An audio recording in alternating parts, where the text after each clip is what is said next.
I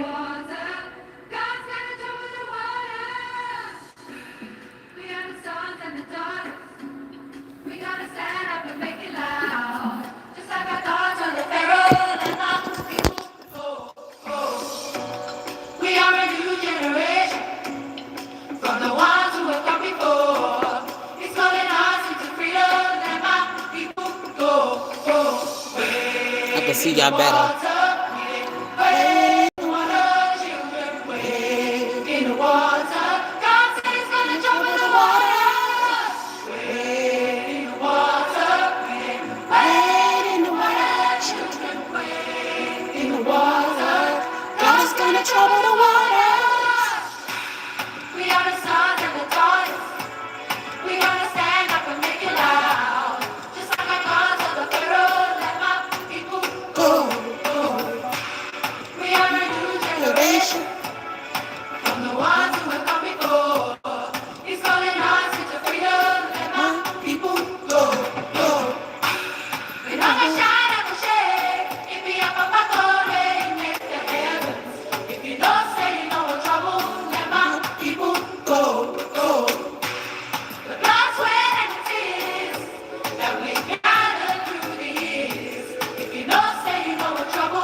I think this was so cute.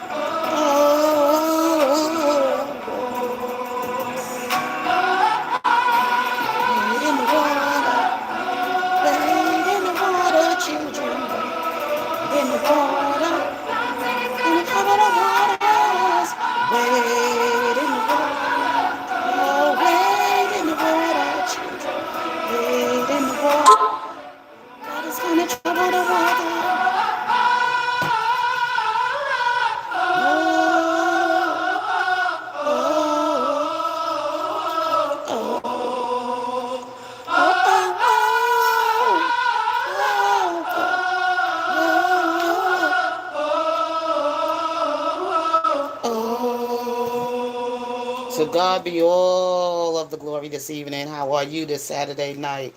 Welcome to the Saturday Night Live with Casey McDaniel. Yes, I'm here and I'm live. I'm going to take this off because I can't talk with this on my neck. You know, this is my, when I get too hot, I put this on and it's a fan. you know?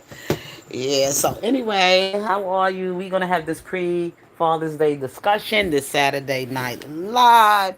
I pray and hope you all are up for it tonight. You know, I ain't had nothing else to do, so I said, let me come on and be live with you people tonight.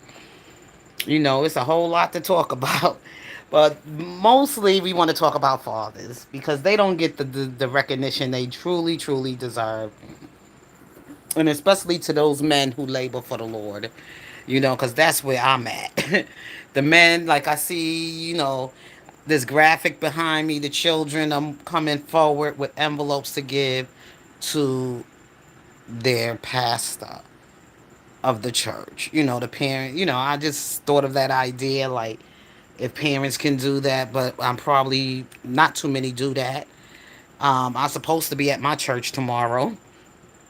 And I told you I didn't go to my church on yesterday, Juneteenth, because they wanted people to dress in African attire, and I wasn't doing that. For Juneteenth, I just thought we need to just stay with our own identity. We are Americans, and even though the church is an AME church, African Methodist Episcopal, no, we cannot change that because that was something that was written in stone from the founders of the Methodist Church, so we don't want to change that, but we have to get away from Africa. Africa is not our home. Those were the places that our ancestors came from, but not us. Those been many years, many centuries ago, or whatever you want to call it. It was a couple of centuries ago because we've been here since 1619, or maybe even before that. Black people came to here to the United States before it became the United States of America. You get what I'm saying? But when it did become the United States of America, when it became America, of course we were here, but we were here before it even became America. Even from the time 1492, since Christopher Columbus sailed the ocean blue. Okay? Since 1492, we've been here. Okay? On this land.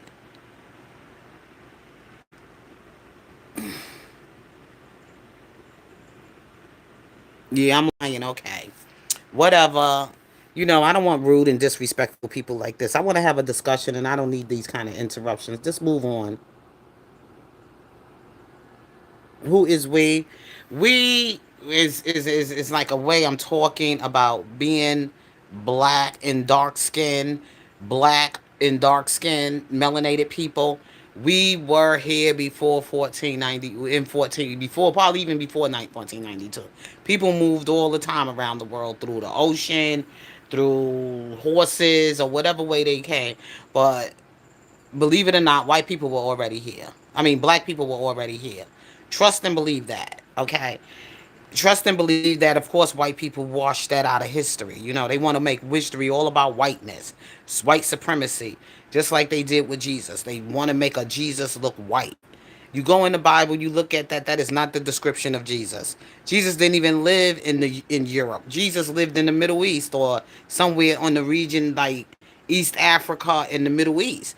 That's where he was. So how the hell was he a white man with blue eyes? And white people were slaves before. It,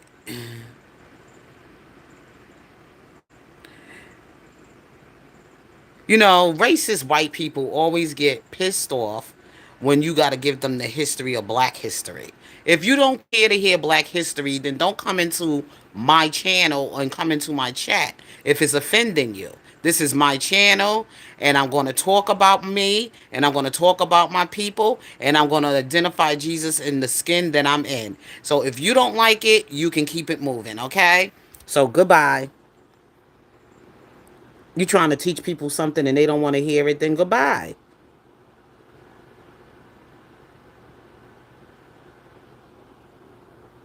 White people are so jealous of black people. So jealous of us. Only thing they got, you know, they created nothing. They stole everything from everybody. It's a white man now going around talking about he wish black people were back in slavery. I wish he would try that bullshit. These young people today were weird. Let me tell you something. They ain't going out without a fight. I can tell you that much. But then again, God ain't gonna allow that to happen anyway. Not again. If anybody gonna be in bondage, this time will be them. Just so that they can get an understanding of what it's all about. you know? So they could get an understanding of what it's all about. I say he just came out of his cave.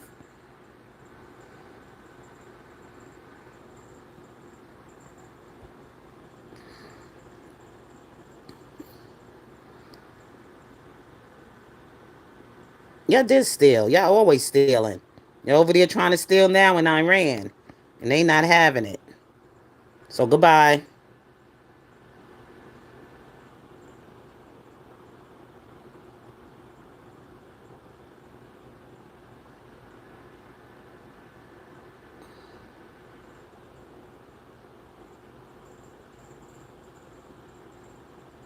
See, they don't like us when we talk about our history because it makes them scared. It makes them scared. Because they think we coming back to harm them. We ain't trying to do that to nobody. We just trying to share our history of our lineage and how we travel through time, through the passage of time, and they don't want to understand that. They get so offended. Oh, you being racist. Oh, you doing it. They so sensitive about everything because that's what happens when you put people in slavery. You think that stuff just goes away overnight. It doesn't. It goes away through time, passing through time. And some of us are still suffering from what happened to our people, even through civil rights. That was about 60 something years ago. That's not too long ago. Wounds are still there. But I ain't got the wounds where I'm going to try to harm and kill anybody.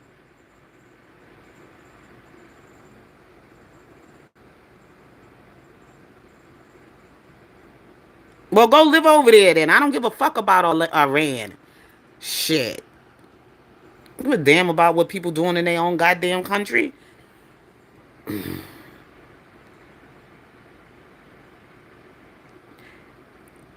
Trauma changes the DNA.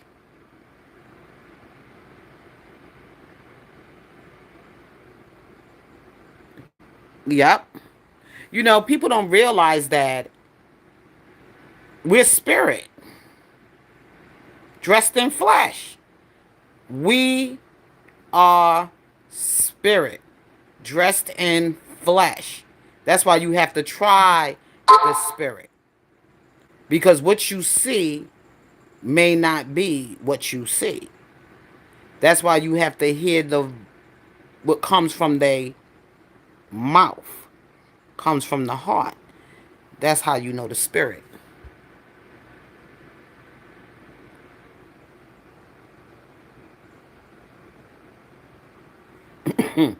Yep. And they don't believe that because all that pain that you are inflicting on someone is the same pain is going to be inflicted on you. Just always remember that. That's why God said, love no other God but him. And vengeance is his. Because whenever you hurt one of his people, defenseless people, there are consequences. God take care of the wicked. The spirit travels. The spirit will move from one body into another, into another, into another, into another. You don't understand how the spiritual world works. I keep telling people to stop messing with black folks. We don't do no voodoo over here. But I'm going to tell you like this, okay? God is real. Spirit is real. Just like there's a good spirit, there's an evil spirit. It's good and bad everywhere you go. That's why it's important that you pray so that those evil spirits will stay where they at and they won't harm you. But if you don't cover yourself in prayer and you don't cover yourself with the word of God or anything of that nature, you're going to find those spirits, okay? Those spirits will come and they will get you. You saw the movie Ghost. Remember the movie Ghost? She couldn't see him, but he was there. The movie Ghost. It was actually talking about a spirit. His spirit wasn't resting yet. So his spirit had to come and get these evil people. The dark angels came and took them to the place where they need to go to hell. There are some people here, they will never, ever see the kingdom of God. They are walking corpse. They alive, but they not alive. If you get what I'm saying.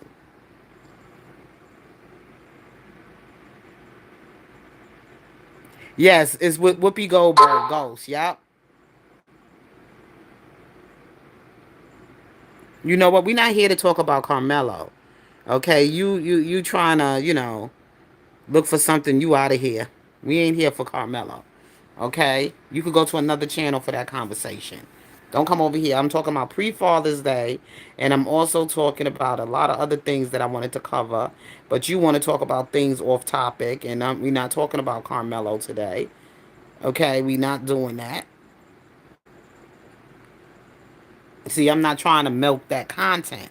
I understand they did release the video yesterday, and people are discussing it on their platform, but I'm not discussing it. I'm not discussing it because I already said what I said about that thing. The whole thing. My case is closed on the Carmelo thing. My case is closed out until the appeal. Right now, I have nothing more to add to it.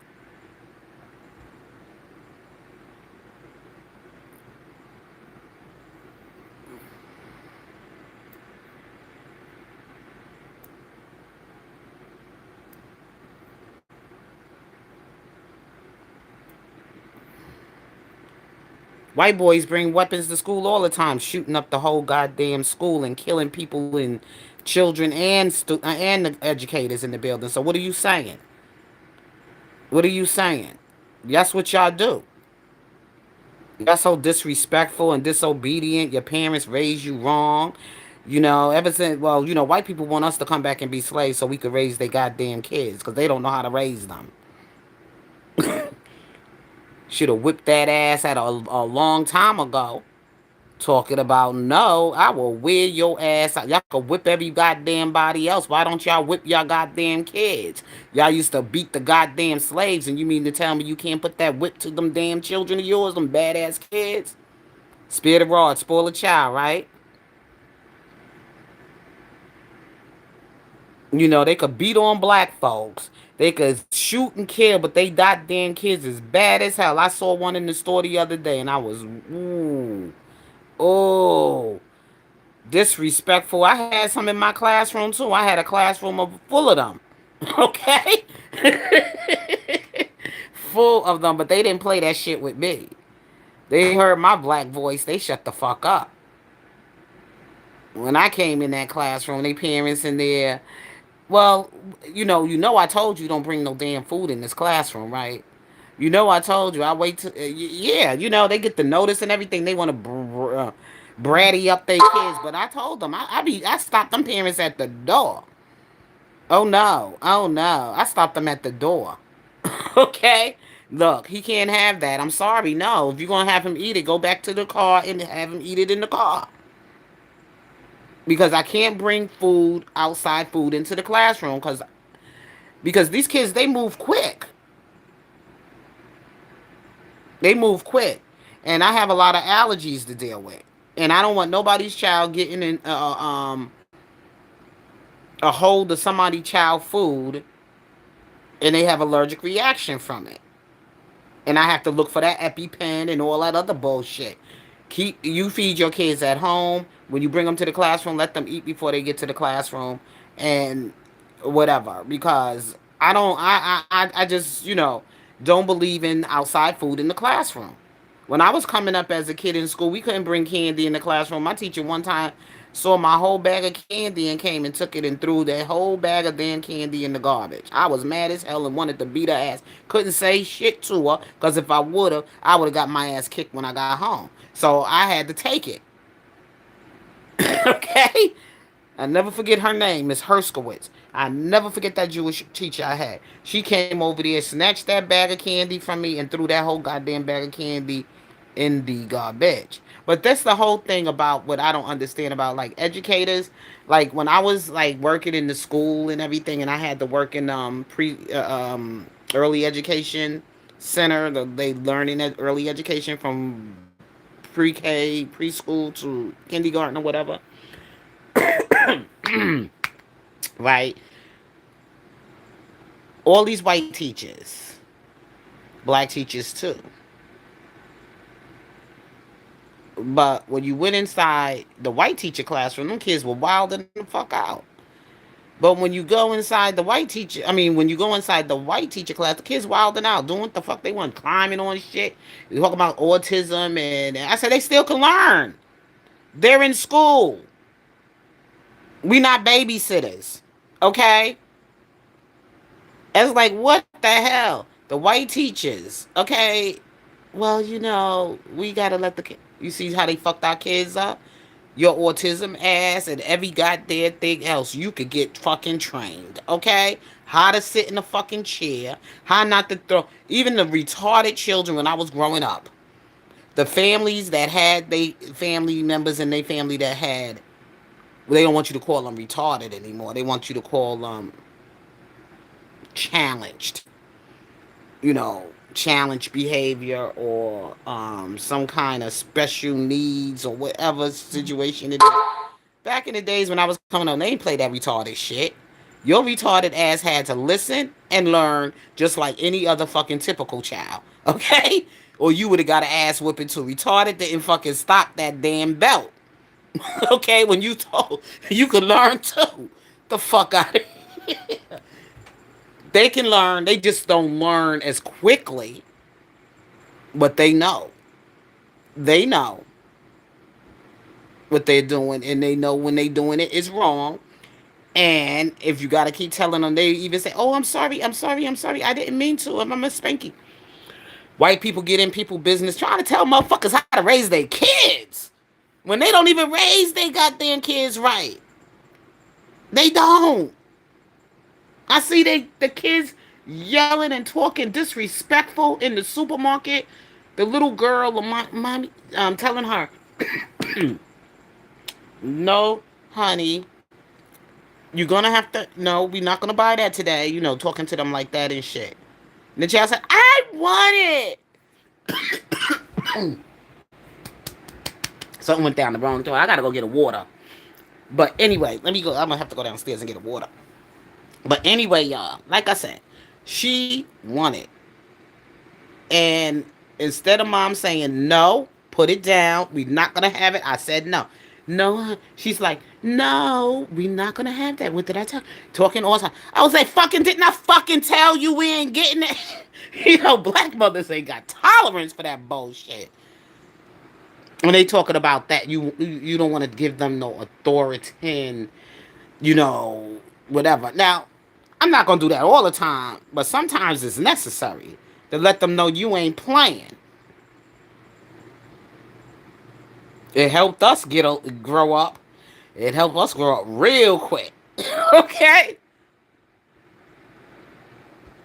Hey, Jerry from Cleveland, how are you? Yeah, put that shit down. We ain't buying it. My mother used to tell, don't you touch nothing, don't you look at nothing. You know what I'm saying? When we get in that damn store, get what I told you to get and get the sugar honey iced tea. Get your home, okay? Purchase the shit and get your home, okay? People be out here spoiling their kids. Wait till we get to the car. Just wait. I know, right? Wait till you get to that goddamn car. I tear your ass up. You know what I'm saying? It's like today, raising children today. I wish some motherfucker would come on my door talk about you beating your child. I said, get the fuck away. Like I had a neighbor next door when I first moved here, right? Well, she was out of control. White woman. And she was a nurse.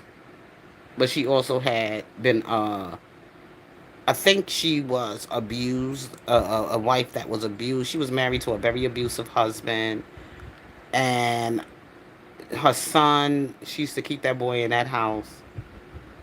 When she go out for her time, her me time, or whatever it is, she had no man. My husband was like, that woman crazy. But the child care workers or the state came to my door and they wanted to ask me some questions about her. And, I always seen her with a little boy and everything, but I know she used to lock that boy in that house, in his room. When she go out, she'll just lock him in his room. She didn't allow him to have no food, like junk food or anything. He was allowed to only eat healthy junk food things like say veggie fries and stuff like that. He wasn't never allowed. McDonald's was a treat to him sometimes, and it had to deal with how he did well in school, and mommy would probably take him for his treat to McDonald's. But for a boy child and her being a single mother raising that boy child, I thought that was a little bit too much because it will mess with him later on with his relationships, with his social skills and his relationship, especially relationships with women. So you got to be very careful about how you deal with a boy child and his self-esteem or whatever at that age. But he was such a nice, cute little boy.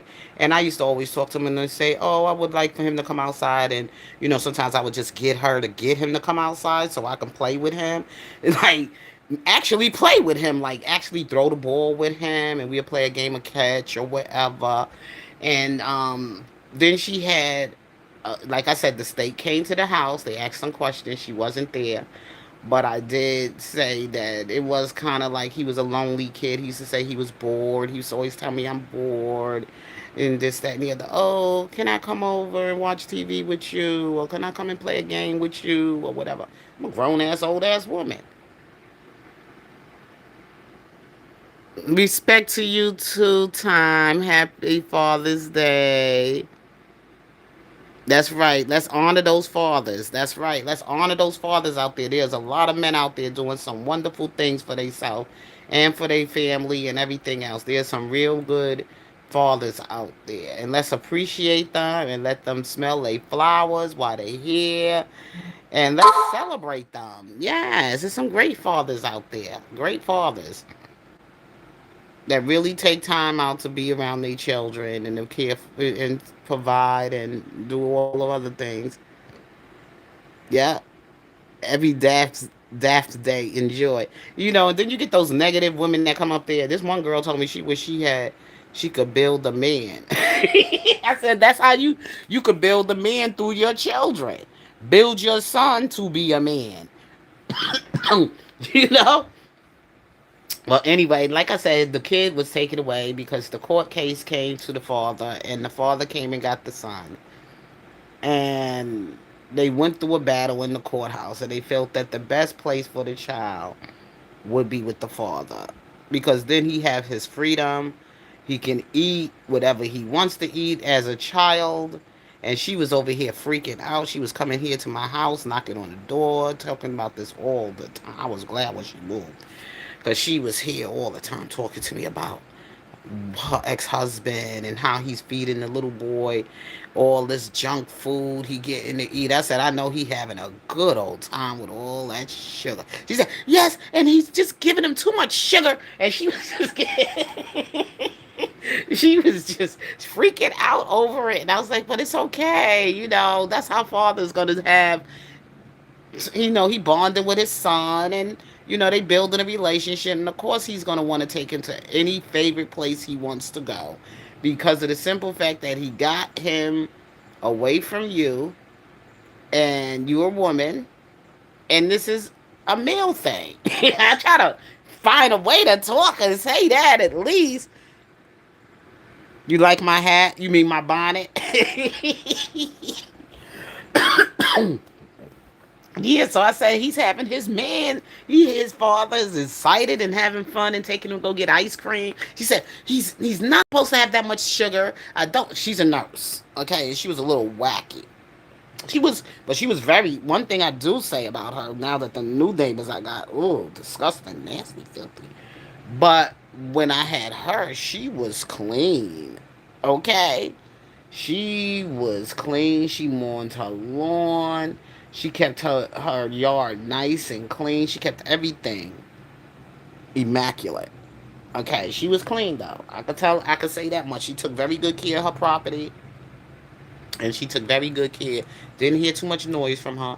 Only that issue she had, and after her and her husband won that, she probably would have still been living next door if her husband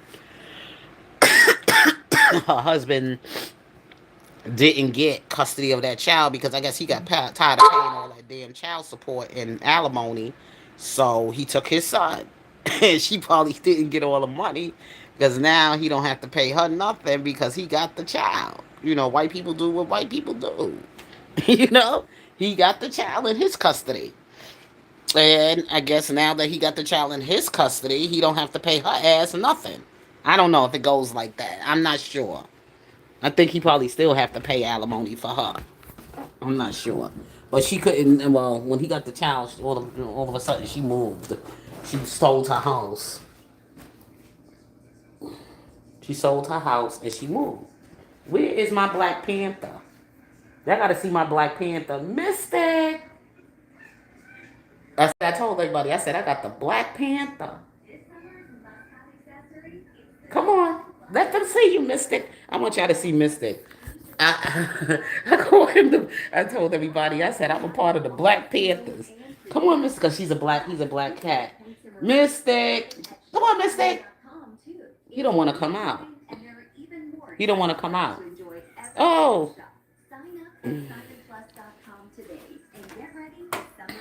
Let me see if I can show him. Look at my Black Panther, y'all. The Colonel's cooked up a new $10 bucket of the day just for you. See him? See my Black Panther? Tuesday, 8-piece fried chicken for $10. That's the Black Panther, y'all. Look at him. Y'all better not come over here. My Black Panther be waiting for y'all. I said I want the Black Panther. We got the Black Panther, y'all. Oh my God. I love that cat. That cat is so pretty. He looks like me.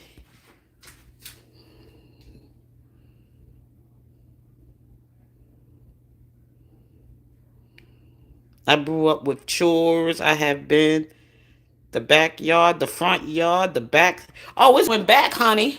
You know why? Because now, the way this things are in this economy and things are going on these days, these parents making these kids start doing some house chores and some work. Especially down in the South. They better learn how to start, doing those, the farming and everything. My grandmother, my aunt, and all of them down there, they got a lot of land. They need to start farming. That's how much land they got, I swear. Acres. My uncle, all of them, they got all that damn land. They better start farming. I gotta come out, y'all. Yeah, I told them, I said, y'all need to start farming. Y'all got a lot of land. They was like, oh, ain't nobody going, because they remember they used to have to do it. You used to have to pump that water at the pump. And that's where we used to drink our water, play outside all day and drink from that damn pump when I used to go down south. And that outhouse, oh, they gonna get an outhouse now. Shit, people tired of paying that water bill.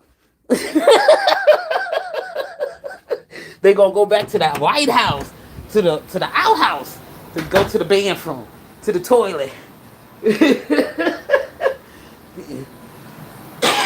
People going back to natural stuff.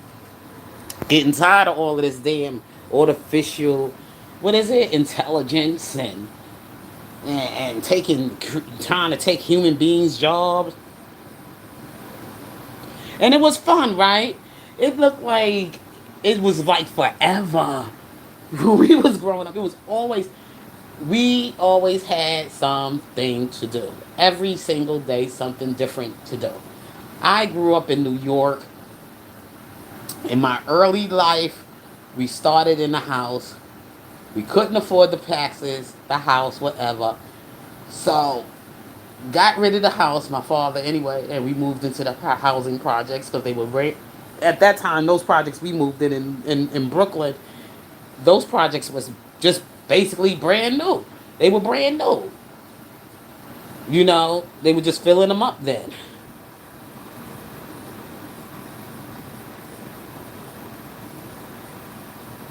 I don't want nobody to live their life in nobody's prison. But y'all gotta understand something too. My had a family member just recently came home for the summer. I say that because in the wintertime they always go to jail.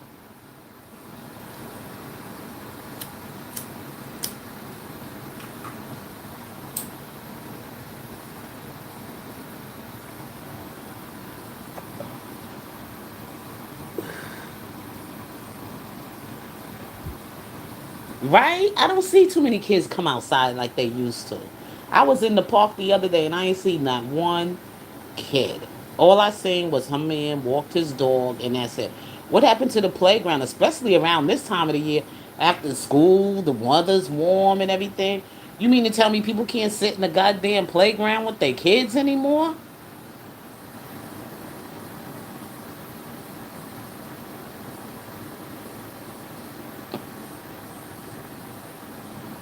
Black lady with red hair. Come on, people wear their hair all kind of colors these days. Black, no matter what color you are, black, red, green, whatever. People who color their hair, sir. You just being a racist. And you need to get out of my chat. We ain't doing that today.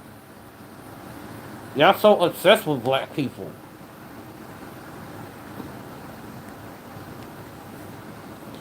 You know, people like that, they obsessed with black people. I don't go in white people chat and antagonize them or say anything to them. They over there enjoying themselves, having their time with each other, whatever. I don't go over there calling them names and calling them whatever. I just let them go ahead and have their conversation, even if it is about me. I don't get involved. I don't.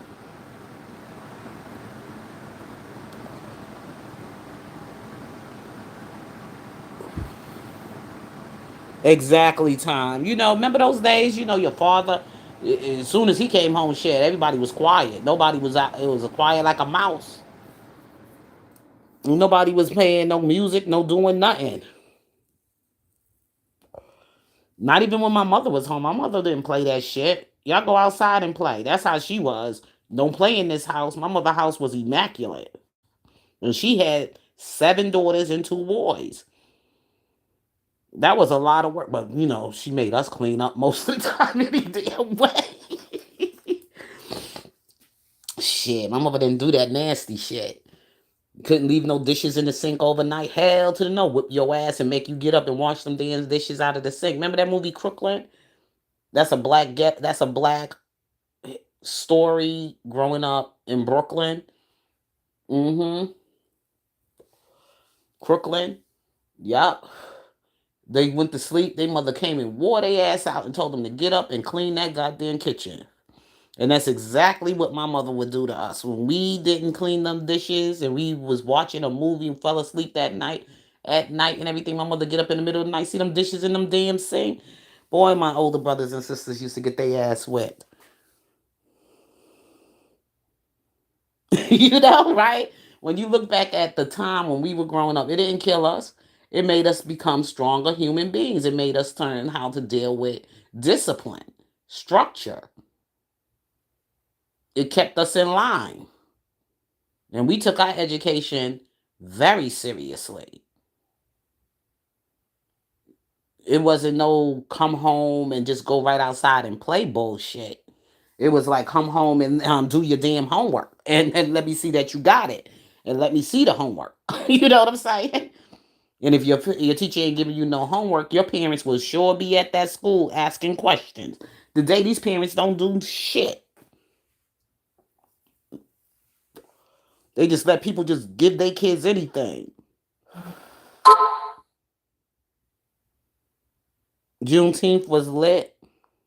Where you had your Juneteenth at? I was here at home. But I still enjoy watching other people out there enjoying their Juneteenth. I saw some people had their little festival and getting down to their music out there in Chocolate City in DC. They got something going on out here where I'm at in Delaware. They having the Clifford Walk Brown band or whatever festival. They give it every year. It's out there. It's Father's Day. So they have that every year. So we might go there tomorrow. I don't know. I wanted to go today, but my husband said he had something to do, so we couldn't go today. He said we might go tomorrow.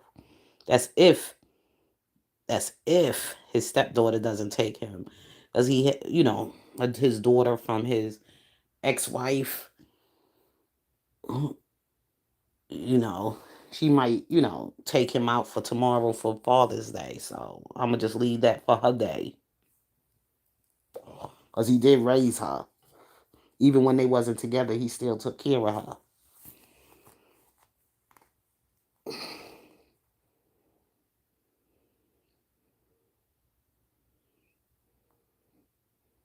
Oh yeah, you remember that fire hydrant? Oh yeah. Boy, I could remember. I could go all the way back to when we had the blackout in the Bronx. I was living in the Bronx at that time and lived in the projects in the South Bronx, and we had lived on the 10th floor. And on top of that, when the blackout hit, of course the elevator wasn't working, so we had to climb up and down the stairs. And then they decided to turn the water off. They turned off the water because the water hydrants were making the water pressure low. Because the people were putting out the water hydrants, and this was during the blackout in 1977. I was still like, I was about 10, maybe 11, 10. But I could still remember that blackout.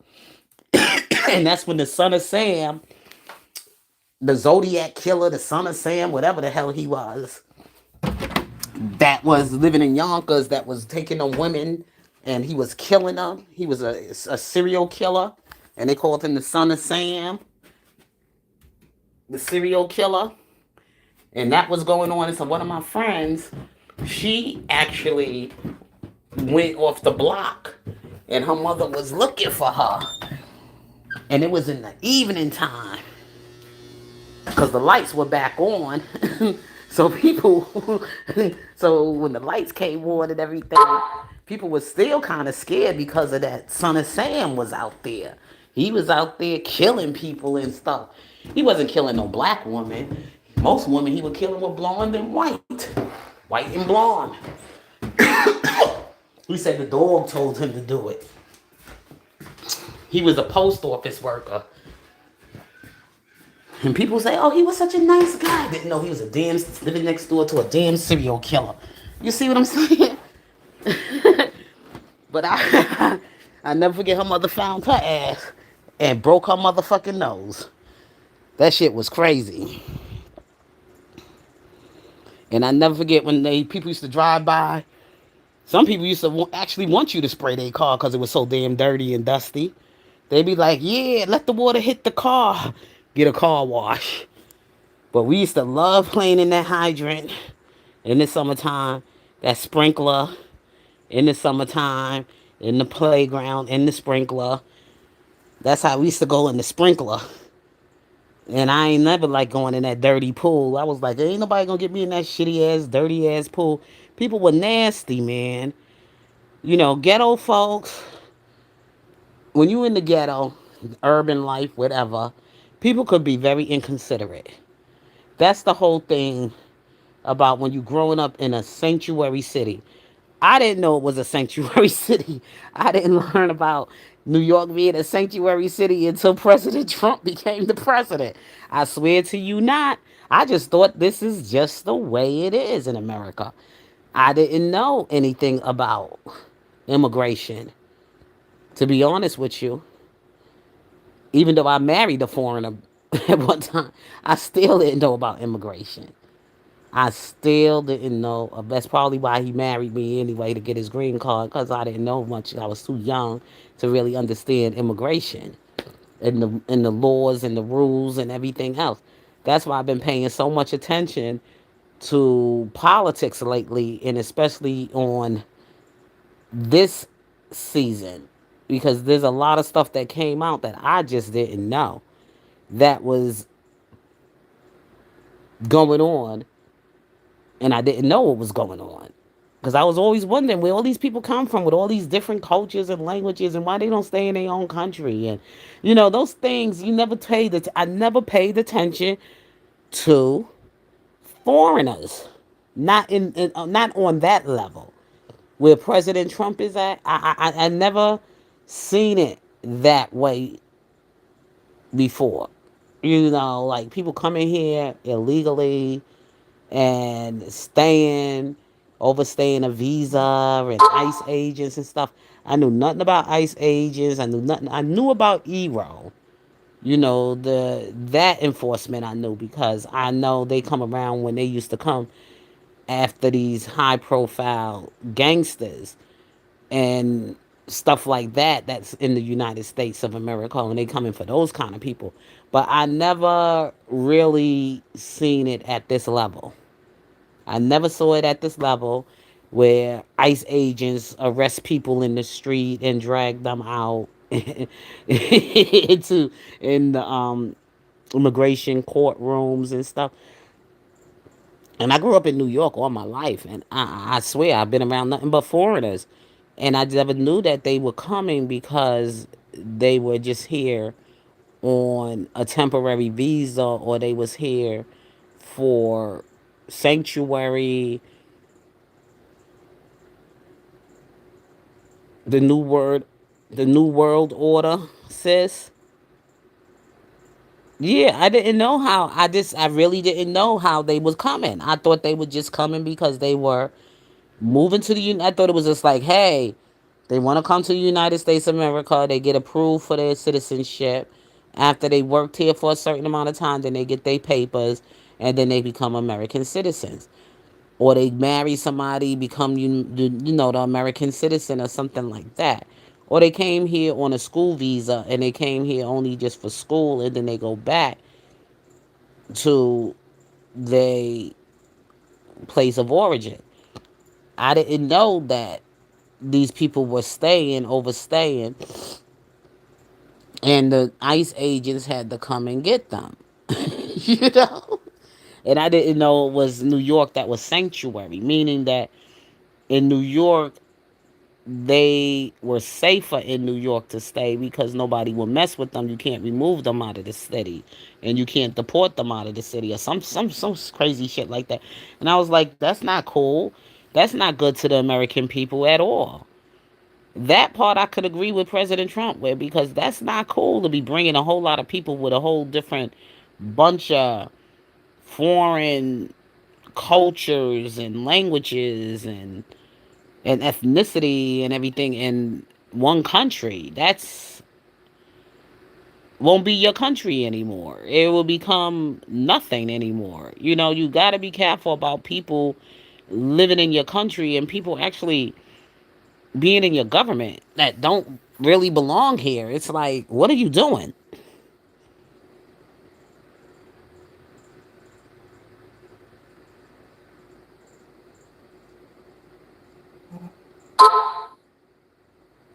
You said they pushing Trump to do what they want.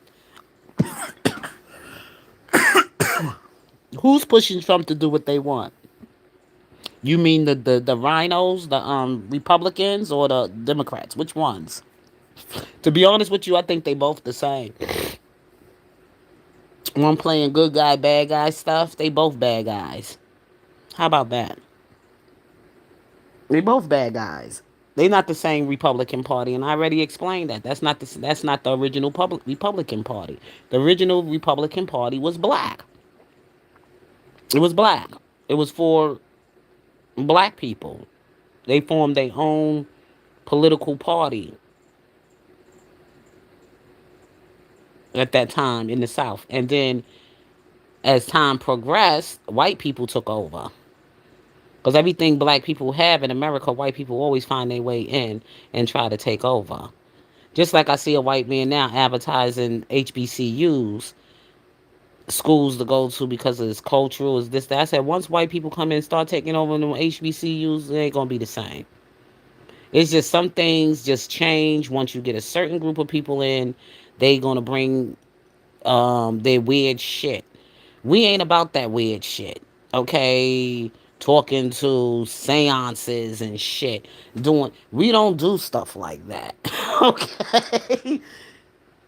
That stuff is over there in Africa, not in America. Well, let me stop lying and I say it's not in America, because there are some people who have brought those things, still practice those things. I had some friends that was into all of that, reading palms and all that. No, no, no, no. you know?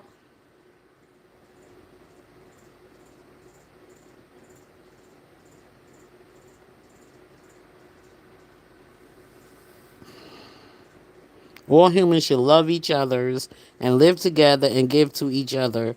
But look around, what do you see? You know, God gave everybody their own. This is what I'm going to tell you. Wherever God planted you at, that's where you need to be. People that's coming into other people's land, into other people's nations and cultures and everything else is a fucking, those are what you call pestilence. Okay? They ruin things. You take away the originality. And people want to save the original identity of things. People don't want their stuff to be tampered with and destroyed and changed and all that other stuff. There's a certain, it's just like how this white man going around now talking about black people should have stayed in slavery. Because this white man who never been a slave before, don't know what these people went through. The ancestors of black people went through for you to say some stupid shit like that, and you ain't never been a goddamn slave. So you need to shut your goddamn mouth up, because he better hope nobody put his ass in bondage. He ain't gonna survive. And to be honest with you, I don't think white people will survive slavery, not the way black people have, and that's the whole thing. I don't think they can survive the harsh treatment and getting their ass whipped and wearing sackcloth.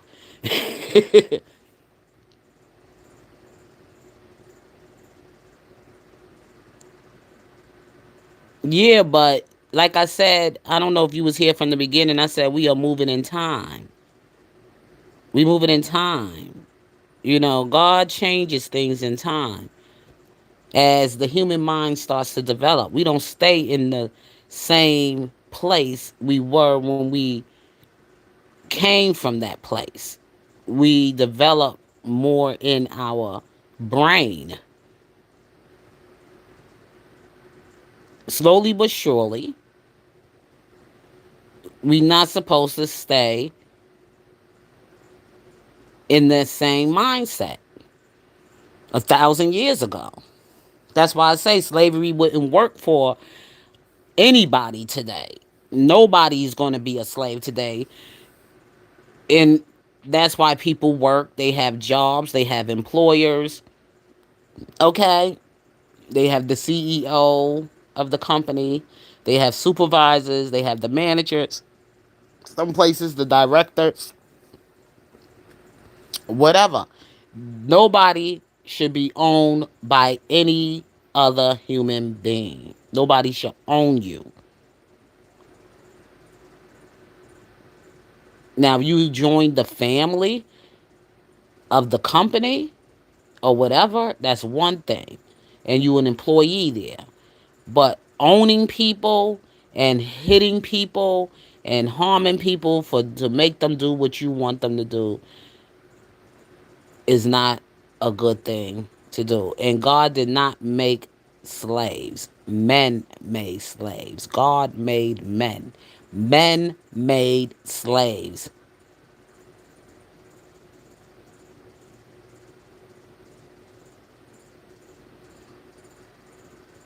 Yes, God wanted us to work. He says it in the Bible. Every man must work. If you don't work, you don't eat. Yes, everybody has to work. Men are supposed to work. He said that from the beginning. He gave you a job. You're not supposed to be sitting around just being idle, doing nothing. Yes, everybody got gifts, talents, and he said it. And you're supposed to use them and utilize them while you're here. Yes, men are supposed to work. Everybody's supposed to work and pull their weight. Yes, yes. Everybody's supposed to work.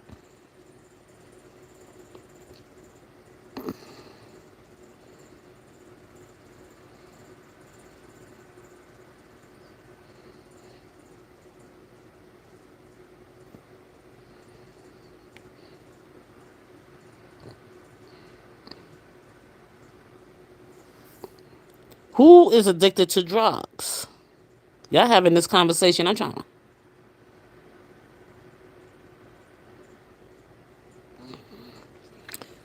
Yeah, white people were slaves the first. White people was never the first slaves. Slavery started all the way back in Jesus's time. Okay, the Jews, the Hebrews, they were put in bondage, and I always try to figure out what are the Hebrews and what are the Jews. And somebody said they're different. They're the uncircumcised, and then there's the circumcised Jews. So I believe the Hebrews were probably the uncircumcised, and the Jews are the ones who are circumcised.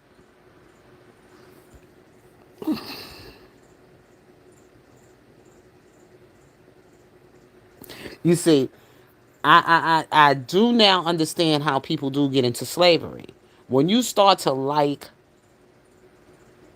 something more than you like yourself, or like someone more than you like yourself, you become a slave. Slavery is a mental thing when somebody can take total control of your mind, your thoughts, your everything. That's slavery. Being silenced and being restricted, or you'll be punished if you challenge it. That's slavery. Fear.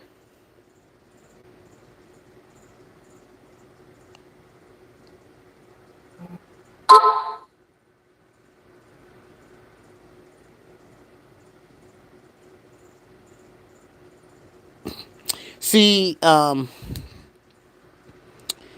Mamarum, what I'm saying here, okay, you're speaking and you're getting what you're reading from the text, you saying it from a physical point of view. Where I'm speaking on what God said is spiritual. There's a physical world and then there's a spiritual world. Not everybody's going to get the gift. Everybody is not going to be able to see God or understand his wisdom. Not everybody's going to get the anointing. But I'm just telling you because I already know these things. Okay? This ain't something you going to get overnight. This is something that should be poured into you from the time you come out of your mother's womb. Your foundation in Christ should be given, because the world can always mess around and make you change, turn your heart from God.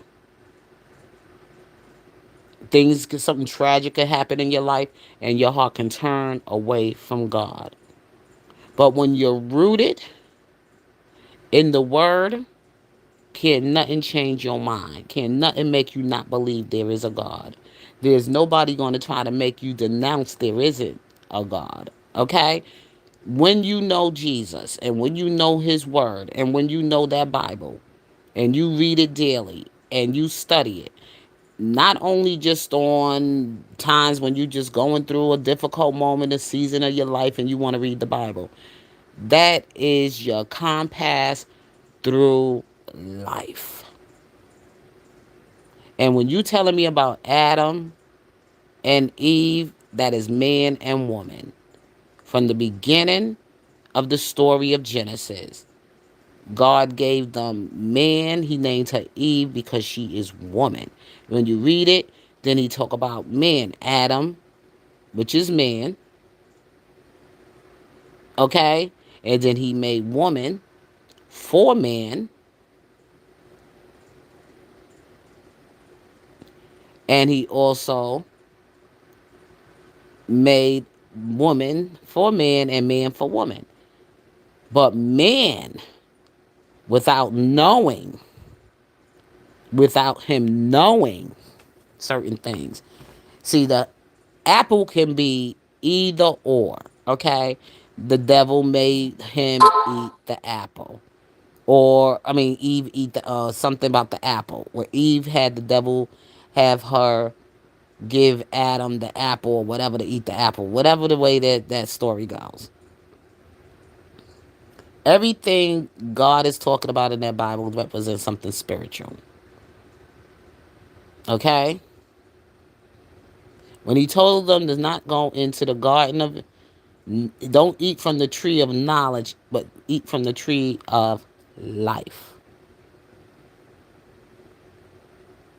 Life. What is life?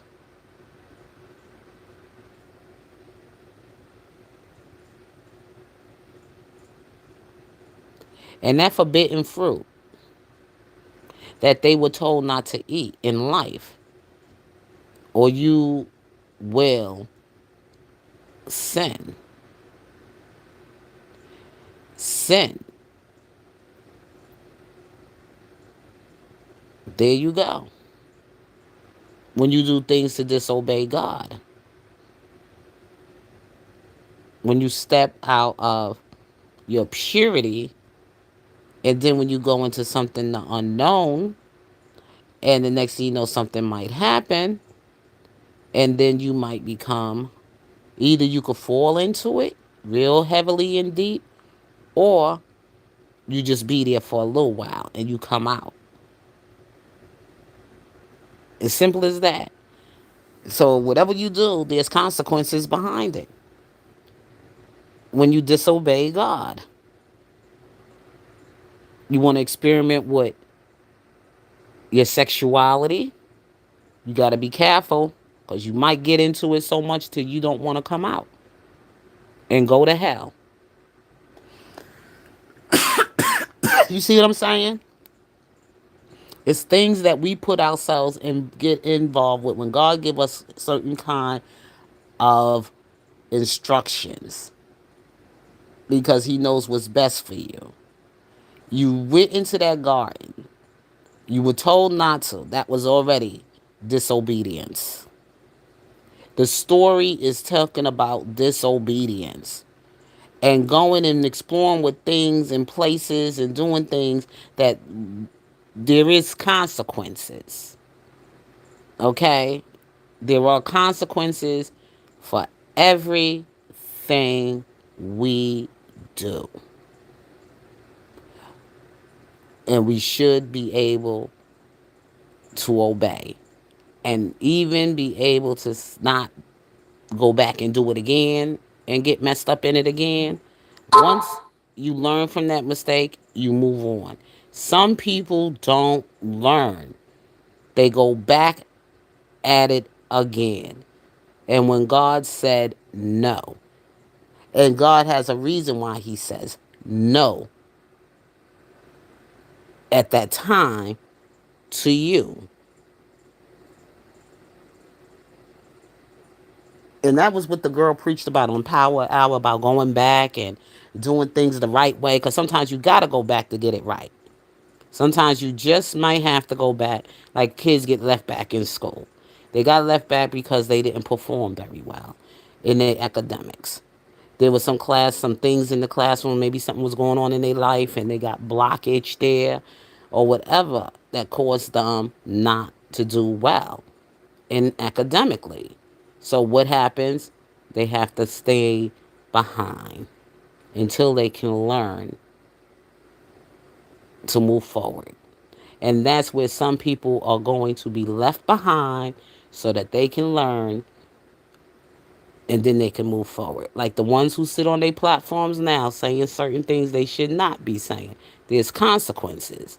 Do you understand what's coming out of your mouth? You only feel good right now because right now you're sitting in a place where you're comfortable. And you feel right now by trying to talk in a way where you don't want to speak the truth and you're going to try to, sugarcoat things and you're going to try to take circles around things. But eventually the truth will come out. Because what's going to happen about the things you said about this child's demise or anybody else's demise or anything else that I could have done this and I would have done that and I would have that. Let me tell you something. When that time comes, you don't know what you're going to do. Like people saying that now that y'all want to bring up Carmelo, oh, he shouldn't have brought a knife to school. He had a utility knife to clean his cleats. Kids carry it. And one thing in Texas is that it's a culture. for some reason that these kids go to school with knives all the time. And this is in Texas.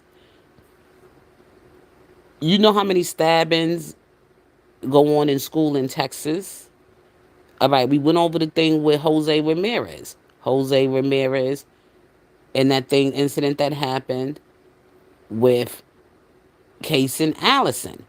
They were both seniors in high school, and they got into a fight in the bathroom. And what's his name had a knife. Case and Allison brought a knife to school. And he premeditated the murder because they had text messages and they planned the fight and everything else. And he gets to walk out. He only gets manslaughter. When he actually stabbed the guy up in the band from and he left the school and he went home after he did it. And the police officers had to come to his house to come get him.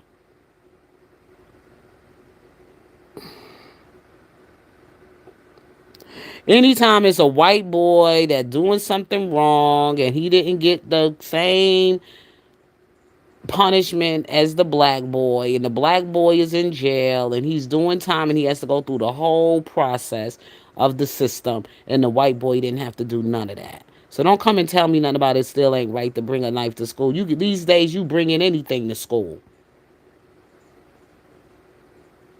You can't say it ain't right to bring a knife to school. Not in these days. Not in these days, okay? These kids are crazy as a box of rocks, and these kids will take a switch in a minute. Will pull a switch in a minute. These days, you better have something to protect yourself out there as a male, even a female.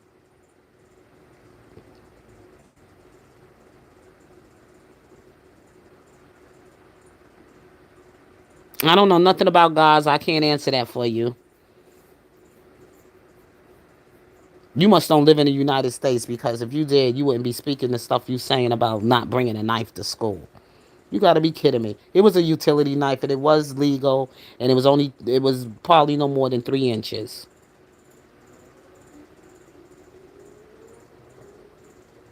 It was a knife.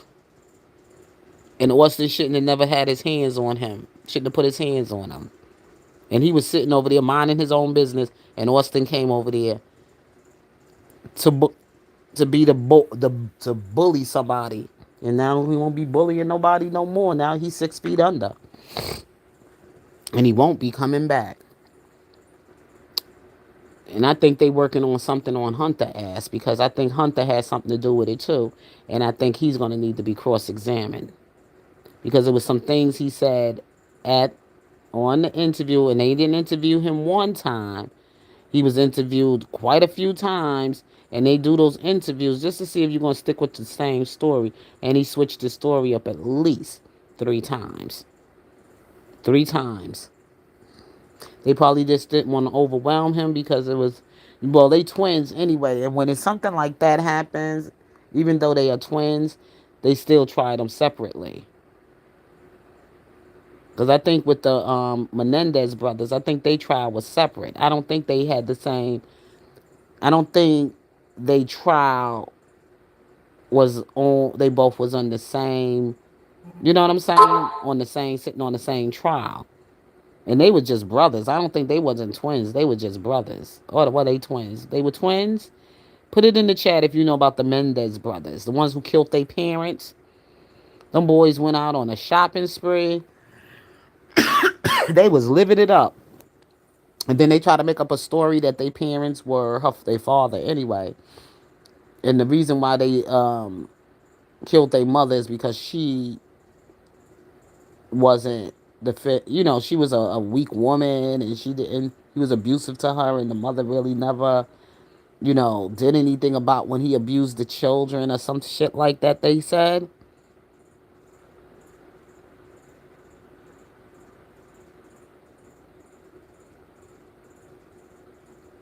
No, it's not okay.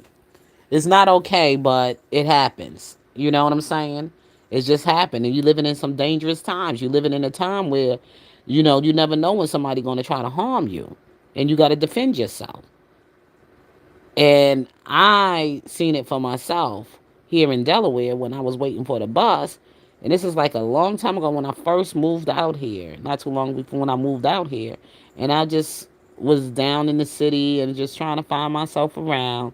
And the next thing you know, a young girl from school, the school kids were coming out, and the girl was standing there. And all of a sudden, a gang of kids just came and jumped on her and started beating her up. And while they was doing that, I said to the men and the women and all the grown people that was standing, "Why y'all gonna let her stand there? And y'all, we gonna stand here and let them do that?" I said, "No, get off her, leave her alone." And so this guy, he finally had somebody hold something from him. And he ran, he got the kids, he snatched them dudes. It was females and males on this one little small girl. She wasn't that big, and they jumped her just so that they can get her and videotape it with their phone. They just jumped on. I asked her, did she know those kids? She didn't even know them. And they attacked her.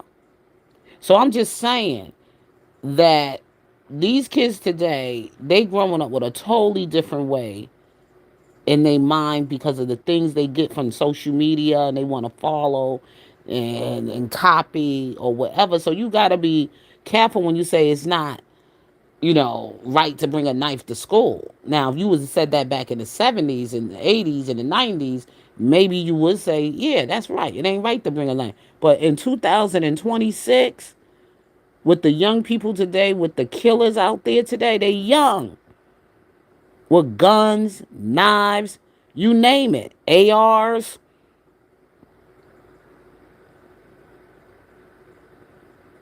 It's just the fact the way people mindset is today. Okay? People are touched, people are on the edge, people are just not, they got a very low tolerance today. You just That's why I can't go out there and work for these people. Okay? I got to get something of my own. I can't work for these people. I'm older. I'm 60 years old. I can't do the stuff that people when people talk to me in a certain type of way and treat me in a certain kind of way. I don't think I can handle that. Now, back in the good old days, they didn't treat you like that when you got a certain age. They had more respect for you. These days, they very disrespectful. Well, they're not disrespectful to me because most of the young people I meet seem to be very good to me. They'd be like, hello, and they speak. I speak to them when I see them in the store. They cashiers, and can I help you with anything else? They're very nice to me. Most of the young people I come across are nice to me. But I think it's some people, they like that because they feel your energy. They already know you wicked. They already know you not good. They already know you're not a good mother. They already know you're not a good father. They already know you're not a good auntie. They already know you're not a good person, period. So they will fuck with you. Okay?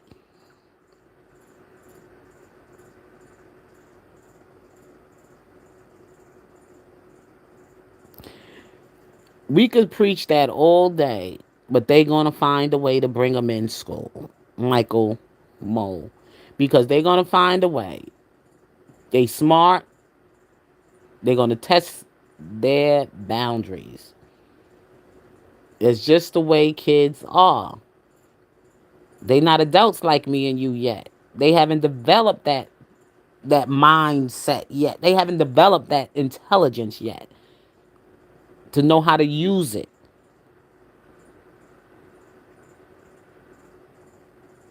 There's no way you can control it. God is in control. All you can do is pray. Pray that you won't be their victim. And pray that your children be covered under the blood of Jesus. Covered under Him, protected by Him. It could be, it don't even have to be the kids. It's grown ass people out here crazy. Okay, bringing guns and stuff on the subway. How about in New York when I grew up at? Guy got on the Long Island Railroad and he shot and killed all them people. He snapped. You don't know who's snapping. Especially, I lived in New York. It was always somebody snapping. My train was late just about every day going to work because somebody done jumped on the subway's train tracks or pushed somebody on the subway train tracks. Oh, I grew up in that concrete jungle, but I didn't, but I didn't have those problems. As far as like some people living in fear like that and crazy like that, I didn't have that paranoid problem, growing up, because I know what was out there. It was already told to me what was out there. And then on top of that, I knew how to pray when I left out. Our Father's Prayer works all the time. That's all you need to know. You don't need to be a prayer warrior where you can know every prayer and know how to dress it up and real good with the scriptures and everything. No, all you got to learn is the Father's Prayer, and then other things will add on to it. Once you learn that Father's Prayer, you will know how to pray every day. Make it a habit, just like you smoke a cigarette, just like you smoke weed, just like you might drink every day or whatever. Just make your prayer life every day. If you could smoke cigarettes and you could drink liquor and you can do whatever other stuff you doing, smoke your weed or whatever, you can find every day. You can find that Bible every day and pick it up and read it. Read one verse or read one Psalms or proverb, or just read the Bible and then start praying, and you'll see how better your life will be for you. You wouldn't even think about this world no more. You wouldn't even care about what you see outside the world, because you already know when they go out so horrifically that they ways caught up with them, or somebody did something and it went on them. I had a cousin, well, my cousin's niece, right? Her mother dies, which is her mother is also my cousin. Cousin mothers die. Her mother dies. No, before her mother died, she was mad with her mother because her mother didn't accept her lifestyle, because she was a stud. Well, transitioning into a stud. She still had her femininity with her, but she also was a stud. Okay? And this my baby little girl. Now she done got out in the world and she done messed herself up messing around with friends that she started hanging with and whatever, and started doing certain things, exploring, and all of a sudden she turned into a lesbian. When I remembered her as a little girl, she wasn't nothing tomboyish and nothing like that. She was girly girly. All of a sudden she turned into a lesbo. So her mother was not approving, but her mother was still suffering with her sickness because her mother was dealing with fighting with, battling with cancer. So her mother didn't like her daughter's lifestyle. She just didn't approve of her daughter being a lesbian. She wanted something better for her daughter. She had another daughter that got married and she was living, whatever with her husband and stuff, and she really, really praised that one. And she had um, two sons. One of them passed away because he was killed.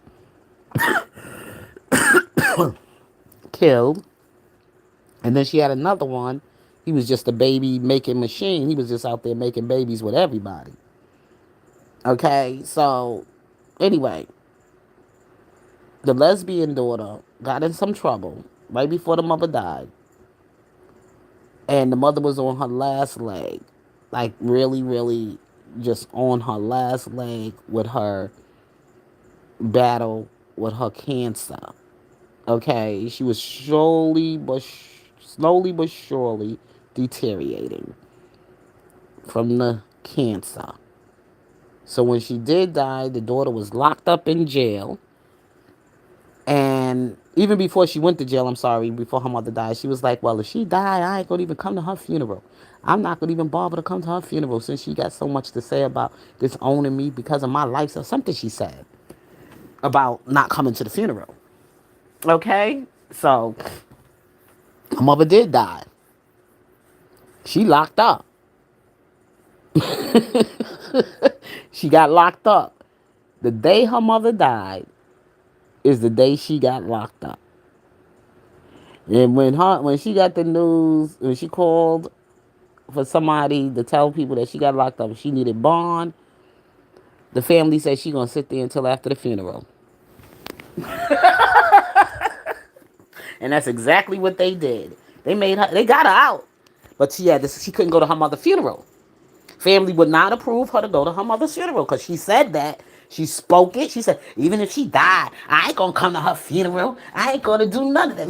Out of anger, she was pissed off, and her mother passed away. She was hooping and hollering and screaming and carrying on over the phone. And the family was like, nah, you said you wasn't coming to her funeral. She died. You ain't coming to her funeral.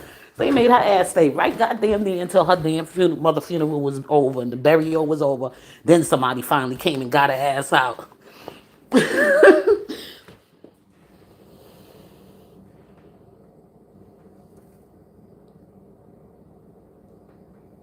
Exactly. You gotta be careful the words that come from your mouth.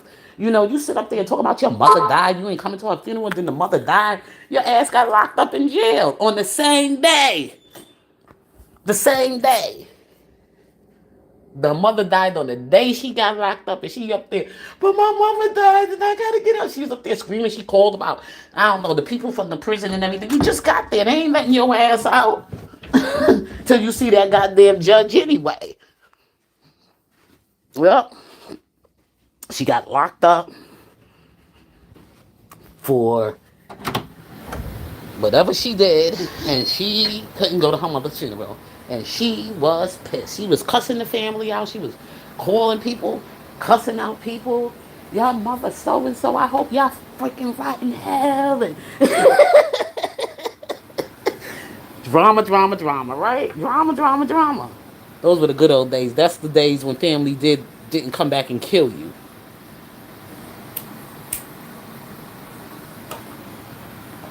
These days, I don't even think you get away with that stuff.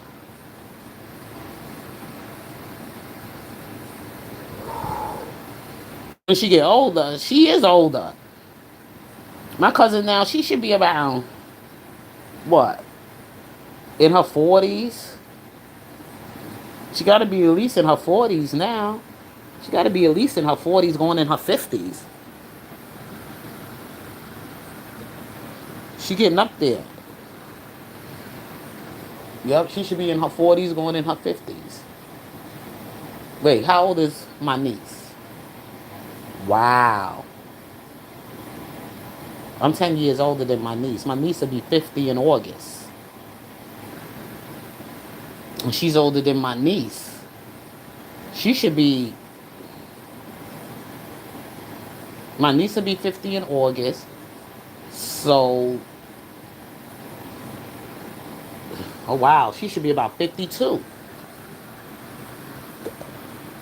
No, she's not young. I'm saying, I was just sharing a story, like, people does say things, and you'd be surprised how words have life. And they will come to life. Because they say life and death lies in the power of our tongue. And she spoke that, and it happened. Her mother died, and she wasn't able to go to the funeral because the family heard that conversation that she had and her mother, and then they wouldn't come and get her. These were her siblings. They didn't want to come get her. Nobody in the family wanted to bother her siblings and her aunts and her uncles and them. They wasn't coming to get her ass. They let her stay right there in jail because she was disrespectful and she dishonored her mother. Her mother was a Christian woman. Her mother didn't approve of her lesbian lifestyle. And this is before Obama came with all, free liberty marriage institution stuff. And this was before that happened. So if it was probably back then, mom would have probably tolerated it because it was became now something that was normalized in society. So she would have went with it. That's what I think Kamalo should have gotten. Nothing. I think he should have just walked. To be honest with you, because they let George Zimmerman walk, they let the other guy walk. But then again, looking at it from a spiritual point of view, I would say like this: God allowed it to happen so he can expose certain things for Carmelo, for him to go through this process, so this won't never happen again to another black young man.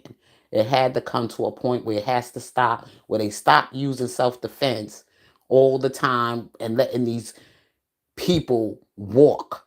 People use self-defense when it's not self-defense. It's murder. With Carmelo, I think because of Jeff McCliff being connected to these people in the courthouse, and being that Collins County has a history on ways they punish black people with the law there, that this is now shining a light on that county, and it's shining on whoever is those people that are over that county, like the sheriffs and the chiefs and judges and all those big politicians or whatever in that county, all going to be investigated for corruption. Okay, because people are not going to let this go away. Even if Carmelo is to win his case and his appeal, people are still not letting it die down, because look, right after that, what happened again?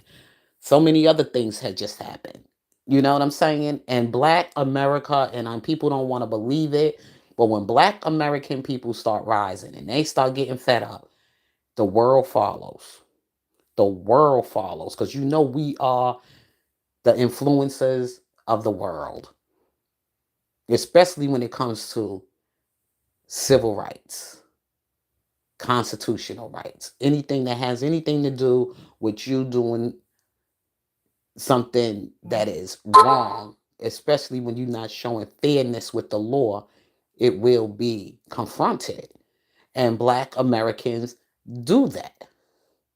We will confront it. And we don't ask nobody else to be there with us, because people are messy. We got to do it because that's what God called us to do. We are the soldiers of the Lord. And when he called us, that's why I said we got no weapons here on earth. All our weapons are in heaven. And we see the injustice. And when God will start pulling our heartstrings, we out there. And we ain't going out there to get busted in the head or nothing. No, no, no, no, no, no, no. Because our ancestors already showed us the way. They already done all of that. We ain't doing that crazy shit. Okay? Because we ain't trying to do that, because we already know the repercussions of that. We know what's going to come behind that. You see what I'm saying? We already ready. So God gonna move us in a different way. And that's what I'm saying. And they ain't gonna know how it's gonna be coming. Because when black people rise, they rise. They move the world. Okay? They move. And that's why I say we can't be going with all this African stuff. Africans is the reasons that got us here. Okay? Africans are nothing like American blacks. We are totally different lineage. Okay? God stripped us from that lineage. God gave us a whole new identity. We do not belong to Africa. We try to explain that to them. They always trying to put this African in us. Look, you are from where you from. Those your values, your culture, your history, your lineage, your everything, your heritage, everything is there in your homeland. Over here, what's ever here belongs to black America. And you can't have it unless we say you can have it. And we not giving it to you because you haven't been that kind when you walked into this soil. You came here and already felt you were told you came to America or whatever that whatever's ours is yours too, and that's not true. Can't group us in no more with everybody. We don't share enough with everybody. Now it's time for us to take care of ourselves, and that's just the way it is. Not saying that we being mean or racist or anything of that nature. No, because everybody got this thing messed up. Everybody that's dark skinned, that black, didn't come from Africa. Okay? Some people came from the Caribbeans. Some people came from South America and other places, the Pacific Islands, whatever. Not everybody that's dark with full lips and wide noses is from Africa. Even some Africans don't even want to identify with them being African. Something is wrong with that. That's why I wouldn't want to be identified with African, because they don't even want to accept their own identity. And they from Africa.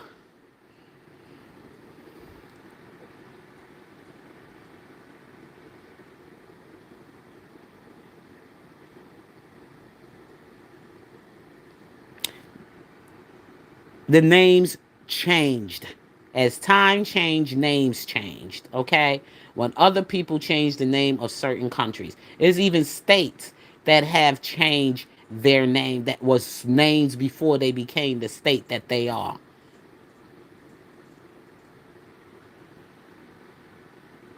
Names changed.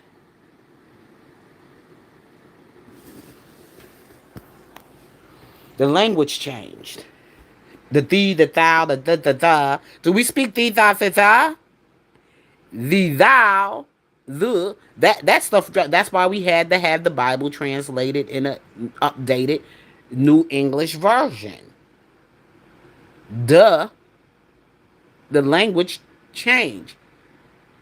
Even when you go down south, people don't speak that heavy Geechee Gullah accent in South Carolina the way they used to speak that heavy Geechee Gullah language. Like my mother time, they spoke that Gullah Geechee language from South Carolina. I couldn't understand a damn thing sometimes when my grandmother said certain things to me because it was in her tongue.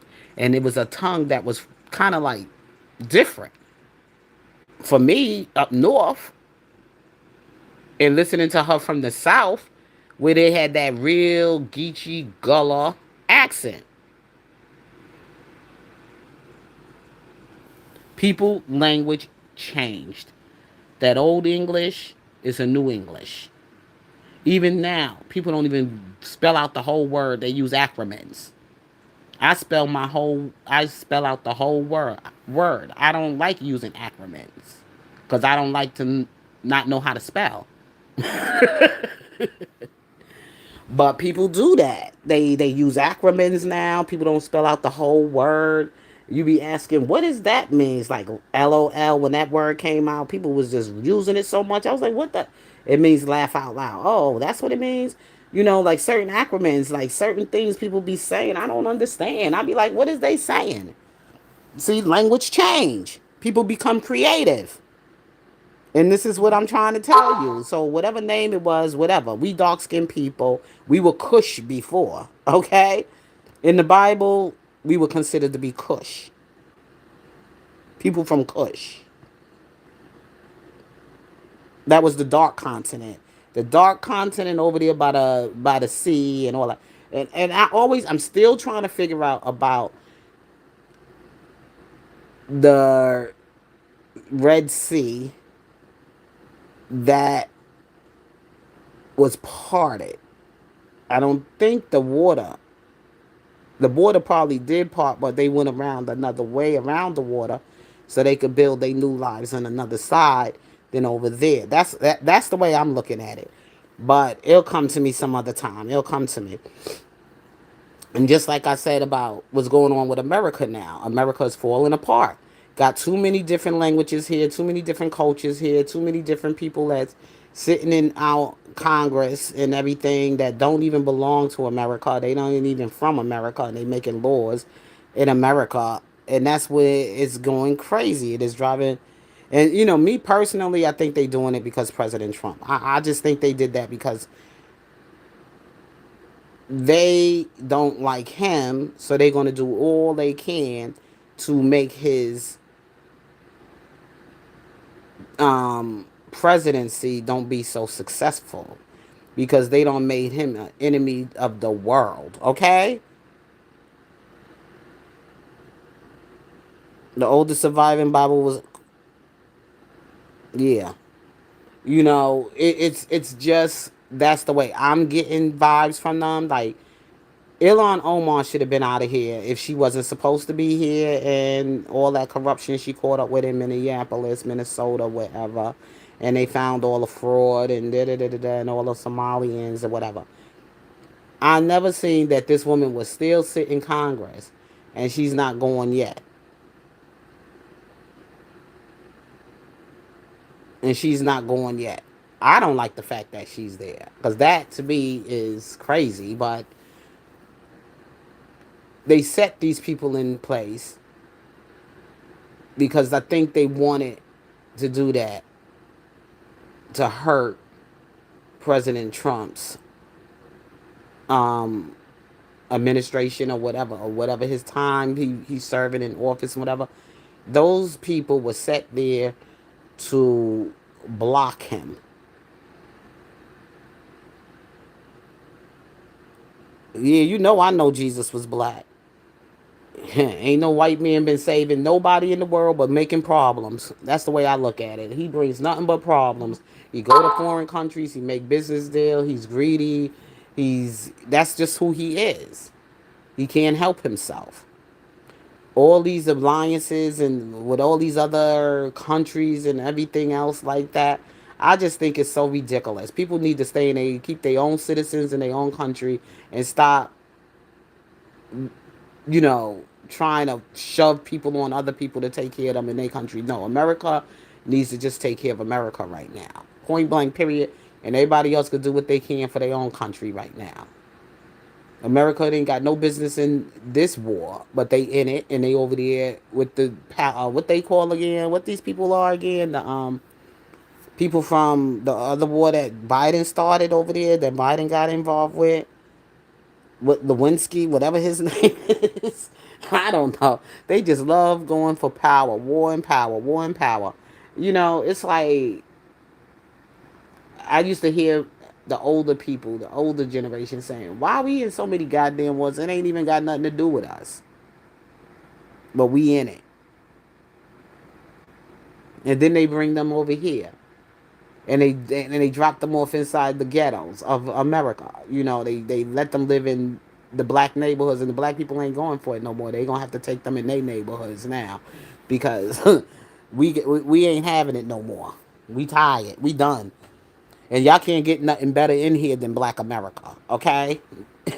God ain't gonna allow it to happen. God already gave y'all enough of us.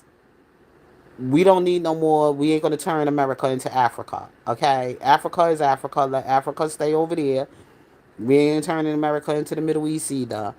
All those Middle Eastern people and all those people that come from all those other places, they need to go back. And there is a place in the Bible where God does tell. It is a time when God. I think it's in Ezekiel. I'm gonna have to look it up. And before I get out of here tonight, we gonna talk about it. God did tell people to is a time when God want everybody to return back to their own land. And it's in the Bible. So all these people should not be living over here. They should be home in their own homeland trying to rebuild or fix it. Everybody can't live in one country. That's why God gave everybody their own land, their own country. But that's the forbidden fruit. Ooh, I don't knock something down here. Anyway, I'm gonna try to look it up in the Bible. Give me a second. I've got to look for this passage for y'all. Y'all think I'm lying? If y'all think I'm lying, I don't lie on God. I might misunderstand some things, but I don't lie on God. When God said it's time for people to go back to their country, it's time to go back. That's why you got all these problems in the world right now, because people are not where they supposed to be.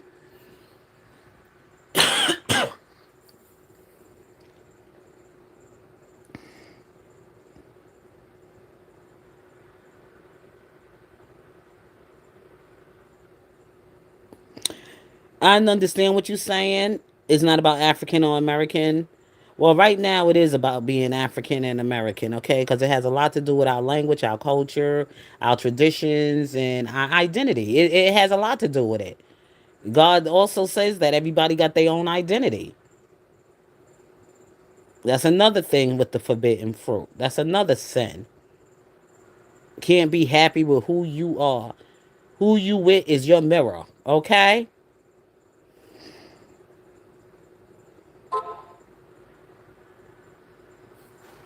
Let me look for this passage in the Bible so I could tell y'all where to go. So y'all don't think I'm sitting here telling y'all that there's just some people that just can't live together, sir. There's some people that just can't and will never work and they cannot live together. There's just some people that's like that. You ever been in a relationship with somebody that just don't get along, just can't get along no matter how much you try? It's just the way I feel about Africans living in America with black Americans. Africans always try to dominate and they always try to take over and they always want to be somebody else's country and trying to cosplay other people's culture and not, instead of staying in their own country and keeping their own goddamn identity.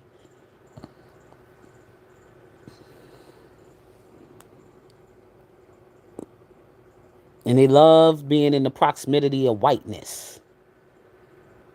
That's how the slaves got over here because they sold them. For how much? I don't know. I'm happy in the skin I'm in. Shit. I don't want it no other way, to be honest with you. I love it. I wish other people would love theirs. See, God said you're not supposed to covet nothing of thy neighbors. And there's people out here, they just can't be happy and satisfied with what they got. They got to have what other people got. I don't want nobody else's man, nobody else's whatever. Okay, I got my own. Thank you very much. This thing is acting up over here. Well, what I'm gonna do is since tomorrow gonna be Sunday, Father's Day, I probably could get it to you by tomorrow because right now my phone is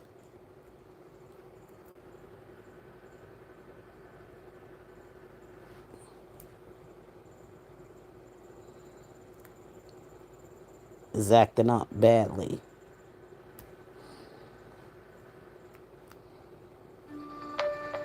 Oh, okay, I'm back live again. I had a call that came in.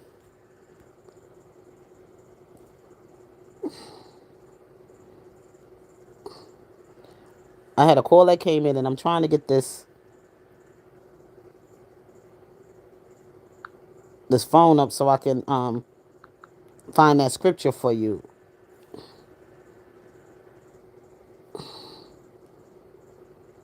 I hate when it does this.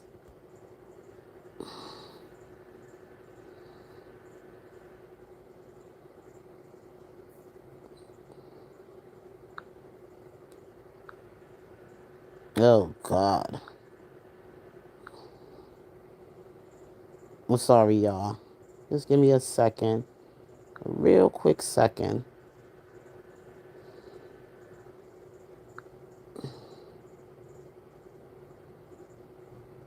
Yeah, I gotta take this phone to the.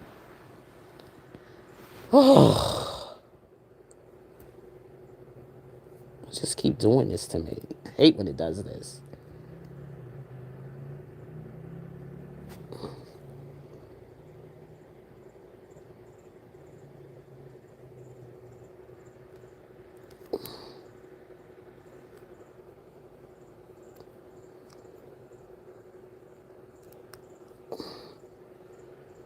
All I'm trying to do is just.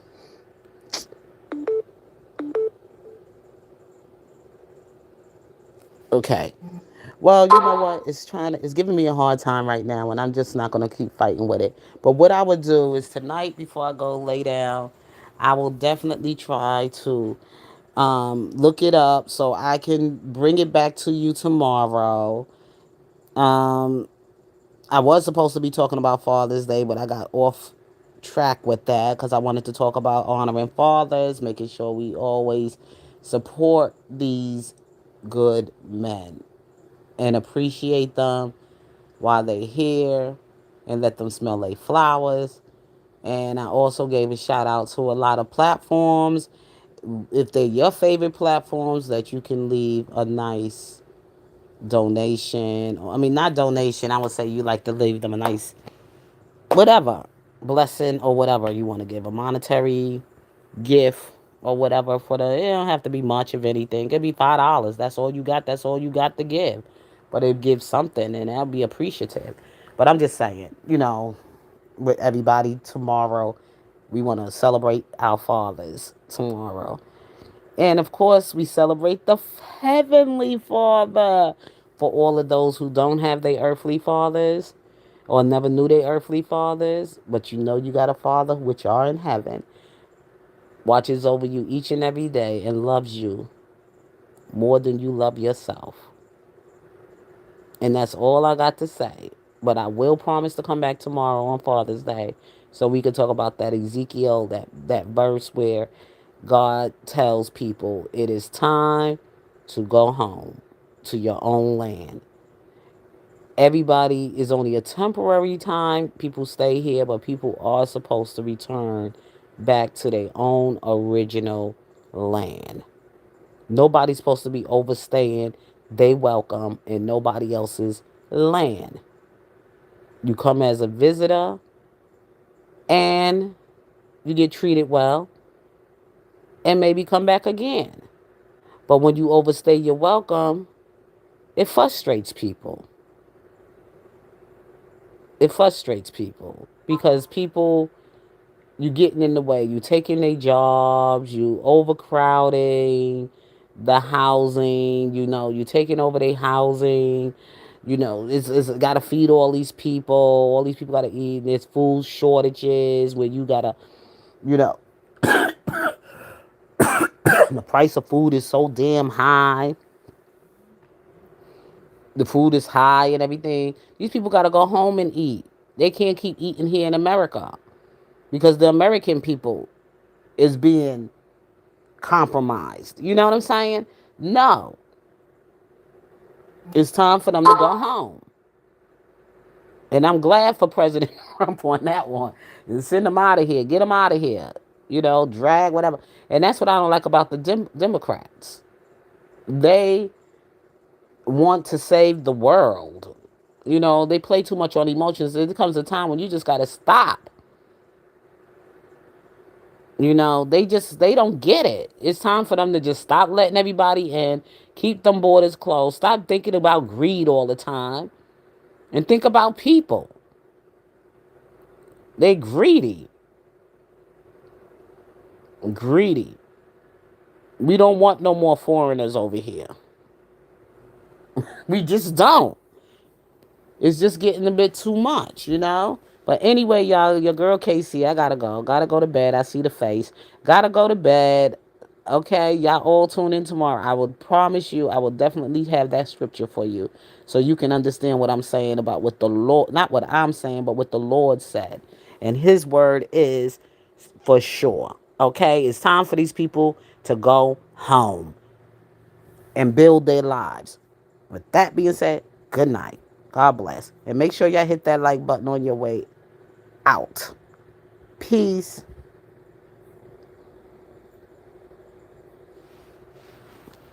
Bye-bye. Oops, I don't even know how to turn this thing. Okay.